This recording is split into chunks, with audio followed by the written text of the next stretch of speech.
ko. Nakatatlong oras na pala ako nakabot kasi namangha ako sa lugar. Ang ganda kasi yun. Nakita ko ng visor. What? Tay dyan. Pati yung manager. Pinapunta ko sa office. No!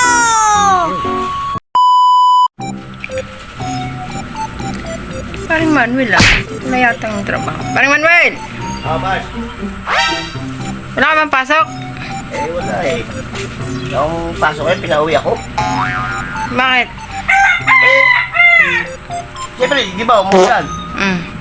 Palakad-lakad ako doon eh. Kung mabasa ako, mapapasma ako. Tingin ko, nakatatlong oras na pala ako palakad-lakad doon kasi namangha ako sa lugar. Ang ganda kasi yun. Nakita ko ng visor. Patay tayo dyan. Pati yung manager. Pinapunta ko sa office. Yun. Sabi sa akin, huwag na daw ako pumasok. Palakad-lakad doon. Ganun daw ako maglakad sa bahay namin. Ano pong buhay yan? Wala ka na trabaho ngayon. Wala nga, nagulang pa naman yun. Ano ba yan? Para malungkot ka. Ay, ayaw.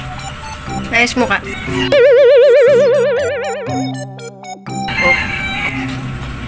Ayos mo ka. Ayaw, di ma. Siyempre eh, tagulan, mahirap kumita kayo, kaya kailangan ko ng trabaho. Pati ba naman ayos mo ka?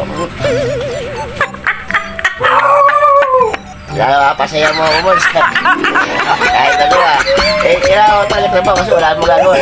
Nagdala ko eh. Paano yan? Alam mo na. Alam ka naman baka magkakakitaan yan. Wala mo na naman. Paano bukas, Bas? Maghanap mo na ako na. Pasaya mo na. Hindi na, Mars.